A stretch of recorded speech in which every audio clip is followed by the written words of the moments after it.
Hi, good morning, guys. Welcome to Pandu English Academy. I am Bhagirath Godara with new video. आज हम class 10th के 10th lesson की study करेंगे जिसका नाम है द ट्रिब्यूट। श्रद्धांजलि हम कह सकते हैं। ये काफी अच्छा और मोरल जो भारत का सामाजिक स्ट्रक्चर जो है, सोशल स्ट्रक्चर जो है, उसके ऊपर बना हुआ ये किस तरह से भारत का समाज काम करता है, किस तरह से भाई भाई साथ में रहते हैं, बचपन में किस तरह से वो अलग होते हैं, जब वो सब लोग अलग होते हैं तो वो किस तरह से उनके बीच में फीलिंग होती है, वो शेयर करना चाहते हैं। तो इस लेसन में इसी तरह की हम पारिवारिक एक परिस्थिति का अध्ययन करेंगे जिसमें भाई भाई लास्ट में अलग अलग सेपरेट हो जाते हैं। जब वो सेपरेट होते हैं तब उनके बीच में क्या मतभेद होते हैं और क्या वो सोचते हैं, ये सब कुछ वो करते हैं। आगे देखते हैं। आगे बढ़ने से पहले मेरे वीडियो को लाइक करें, सब्सक्राइब करें, शेयर करें, इस वीडियो को पूरा देखें। देखते हैं अबाउट द ऑथर। सबसे पहले हम लेसन के ऑथर के बारे में जानेंगे।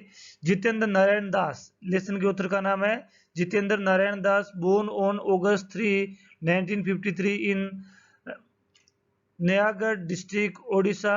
ही राइट्स अंडर द pseudonym बोलते हैं pen name, pseudonym of the Das Ben-Hur and is very popular name of Odian literature. ये उड़ियन लिटरेचर उड़ीसा के लिटरेचर में काफी फेमस है। His major contributions has been the field of the child literature consisting folk tales and legendary stories। ये जो दास जो writer हैं वो ज्यादातर चाइल्ड लिटरेचर लिखते हैं, छोटे बच्चों की कहानियां, पुरानी कहानियां लिखते हैं।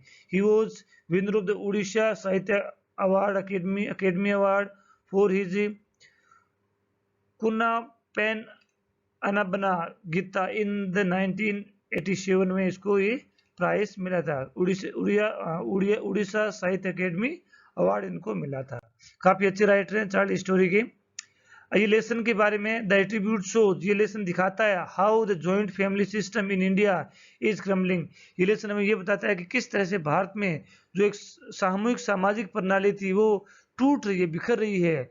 Babuli the main character of the story feels emotional. Babuli यहाँ का मेन कैरेक्टर है स्टोरी का, वो बहुत ही इमोशनल फील करता है। Shocked when he here about dispute in his family and the consequent partition. जब उसने सुना कि फैमिली के लोगों के बीच में डिस्प्यूट हो गया है और वो सब लोग, अब जो रिजल्ट था, सब परिणाम थे, सब लोग पार्टीशन के लिए तैयार हो गए, सब अलग अलग होना चाहते हैं। आगे सब कुछ हम स्टोरी में पढ़ेंगे। देखते हैं लेसन में। As I reached my desk in the office my eye stopped over a letter. ये आई का मतलब राइटर कह रहा है कि जैसे ही मैं ऑफिस में पहुंचा तो मेरी दृष्टि आंखें एक लेटर पे पड़ी। It contain the family petit hand writing of my elder brother. इसमें मेरे एल्डर ब्रदर की फैमिली राइटिंग थी, जो पहले जब वो छोटा था तो उसके बड़े भाई उसको इसी तरह से लेटर लिखा करते थे, तो वो राइटिंग को पहचान गया। After very long time he had return to him. काफी लंबे समय के बाद में बड़े भाई ने इसको लेटर लिखा था। I shrank within for not writing letter home. अब ऑथर कहता है कि मैंने काफी समय तक मेरे भाई को लेटर नहीं लिखा, तो मेरे भाई से मैंने लेटर प्राप्त किया, थोड़ा श्रंक हुआ, मैं थोड़ा शर्मिंदा हुआ, सिकुड़ा, है ना। All these in my student days it was almost a routine affair. Author कहता है कि जब मैं स्टूडेंट था तब ये रूटीन का वक्त था। मैं हर 7 डेज में, हर 3 डेज में, हर 4 डेज में, हर 10 डेज के अंदर लेटर मेरे भाई को लिखा करता था, लेकिन अब काफी सालों से मैंने एक भी पत्र नहीं लिखा है। I use to go home to that distance village on a rickety bus. का मतलब है एक गांव में जाने वाली बस के अंदर। ऑथर कहता है कि मैं गांव जाया करता था, carrying nothing for the strain of the journey. वो जब मैं गांव जाता था, जब मैं स्टूडेंट था, तो हर संडे को गांव जाया करता था, तब मैं इस लॉन्ग जर्नी के बारे में बिल्कुल भी नहीं सोचता था। मैं बिल्कुल भी नहीं सोचता कि मैं थका हुआ भी हूँ। आगे देखते हैं। माई होम माई विलेज, मेरा घर ही मेरा गांव था, या मेरा गांव ही मेरा घर था। They use to put me away from the moribund city life, है ना। दे दे यूज टू, दे का मतलब गांव जो है ना, मुझे इस शहर के जो भीड़ भाड़ भी दुनिया से मुझे दूर रखते थे, पुल किया करते, खींचा करते थे। Now things have changed and I too have changed, अब कुछ स्थितियां चेंज हो गई और मैं भी चेंज हो गया हूँ। A great deal of that, उसकी बड़ी बात यह है कि a lot of cobwebs have settled around me, क्योंकि कोब वेब्स का मतलब है कि मेरे चारों तरफ काफी सारे जाल बन गए हैं।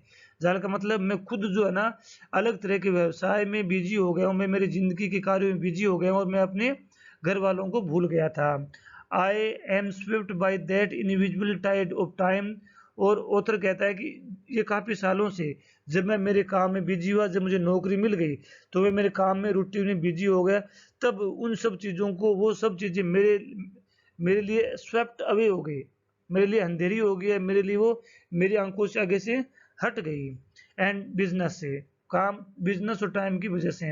आई was studying I was studying at Bhubaneswar where I got my job, है ना। उत्तर कहता है कि मैं भुवनेश्वर में पढ़ा करता था जहां मैं आजकल जॉब करता हूँ। And now for these 2 years I have thought of home not even once से। उत्तर कहता है कि अब पिछले 2 सालों से मैंने मेरे घर के बारे में एक सेकंड भी नहीं सोचा, एक बार भी नहीं सोचा। Many a time my mother had written letters complaining about my negligence in writing to her, कई बार उसकी माँ उसे लेटर लिख चुकी है, उसकी बता चुकी थी कि आप लेटर क्यों नहीं लिखते हो, लेटर की नेग्लिजेंस के बारे में उसे कंप्लेन कर चुकी थी। She even reminded me of those pre marriage day of mine, she का मतलब उसकी माँ उसे मैरिज के पहले वाले दिनों की याद दिलाती कि जब आपकी शादी नहीं हुई थी, तब आप रोजाना घर आया करते थे, किस तरह से हमारे साथ में बैठा करते थे, उसकी माँ ऐसा उसे याद दिलाती है। काउ कोब वेब्स का मतलब स्पाइडर वेब्स, स्पाइडर होता है ना जाल बुनने वाला, उसकी तरह। आगे आगे लिखते हैं, yet I have never been able to break those stand of complacency which had coiled around me. Author कहता है कि मेरी भाइया ने, मेरी माँ ने, मैंने भी, मेरी माँ ने कई बार कहने के बावजूद भी मैंने लेटर नहीं लिखा, क्योंकि मैं जिस जाल में फंसा हुआ हूँ उसके कौन सी कॉम्प्लिकेंसी को मैं तोड़ नहीं सका, मैं मेरे काम से फ्री नहीं हो सका, मैं खुद इतना बिजी हो गया कि मुझे अपने लिए टाइम नहीं मिल रहा है। I have kept quiet to prove that I am busy and preoccupied, है ना। आई हैव केप्ट क्वाइट, मैं बिल्कुल शांत था, एंड टू प्रूव, ये सिद्ध करने के लिए कि मैं बहुत बिजी हूँ, और प्री ऑक्यूपाइड हूँ कि मेरे जो पहले से काम निश्चित होते मुझे वो करने होते हैं। Now she does not complain, अब उसकी माँ बिल्कुल कंप्लेन नहीं करती है। Probably she understood my position, क्योंकि वो मेरी पोजिशन को समझ चुकी होगी। Usually my elder brother does not write to me, author कहता है कि सामान्यतः मेरे बड़े भाई मुझे कभी भी लेटर नहीं लिखते हैं। He does not need anything from me, और मेरे बड़े भाई जो मुझसे किसी भी तरह की हेल्प भी नहीं चाहते हैं, इसलिए वो मुझे लेटर नहीं लिखते हैं क्योंकि वो बड़े हैं। He has never sought a token from me in lieu of his concern for me as an elder brother, है ना। उधर कहता है कि मेरे बड़े बड़े भैया मुझसे कुछ उम्मीद नहीं करते हैं, क्योंकि वो मेरे बड़े हैं, वो सोचते हैं कि मैं बड़ा हूँ, और मेरे बड़े भैया जो छोटों से कभी हेल्प नहीं मांगना पसंद करते हैं। In those days when I was student, उधर कहते हैं जब मैं एक विद्यार्थी हुआ करता था, जब मैं पढ़ा करता था, the only things that I inquired about was my well-being से, ये है कि जब मैं पढ़ा करता तब तब मेरे जो भैया हैं, जो बड़े वाले भाई हैं, वो एक ही चीज मेरे बारे में पूछा करते थे कि मैं कैसा हूँ, वेल बीइंग हूँ कि नहीं हूँ। During my stay at home, जब मैं घर पे रहता था, जब मैं स्टूडेंट था तब की बात है, he would catch fish for me from pond behind our house, हमारे घर के पीछे जो पॉन्ड है वहां से मेरे लिए मछली पकड़ कर लाया करते थे। I would ask his wife to prepare a good dish, और अपनी पत्नी को मेरे लिए अच्छा खाना पकाने के लिए कहते थे। फॉर बिकॉज फॉर का मतलब बिकॉज आई लव फिश, क्योंकि मैं फिश को लव करता था। When the case was scanty the dish would be prepared exclusively for me, scanty मतलब कम, जब फिश कम होती है ना, पर्याप्त पूरे घर वाले सदस्य नहीं के लिए नहीं बन पाती, तब वो सिर्फ मेरे लिए बनाई जाती थी, इतना घर वाले उसके लिए प्यार शो करते थे। आगे और पढ़ते हैं। He would say to his wife, वो अपनी पत्नी को कहते, you must make a dish as delicious as possible using mustard paste for Babuli, वो ऐसा कहा करते थे कि बाबुली के लिए जितना अच्छा हो सके उतनी स्वादिष्ट आपको खाना बनाना है ना, उस पर मस्टर्ड पेस्ट को काम में लेना है। Even now he is the same man with the same tone of love and compassion, nothing has changed him अब ये कह रहा है कि मेरे जो बड़े भाई है उनमें बिल्कुल भी किसी भी तरह का चेंज नहीं हुआ है, वो आज भी वैसे ही हैं, मुझे उतना ही प्यार करते हैं। He has 7 children, father mother cattles field household responsibility, ये सब है। He is same as elder brother, वो आज भी वैसा ही है जैसे कि उसके बड़े भाई को होना चाहिए। सो ये स्टोरी आगे हम इसकी कल पढ़ेंगे। आई थिंक ये सब चीज़ें आपको समझ में आई होगी। ये वीडियो अच्छा लगा हो तो लाइक करें, सब्सक्राइब करें, शेयर करें, कमेंट करें, अपने फ्रेंड से फॉलो करवाएं, अपने फ्रेंड्स से शेयर करें। Thanks for watching, have a nice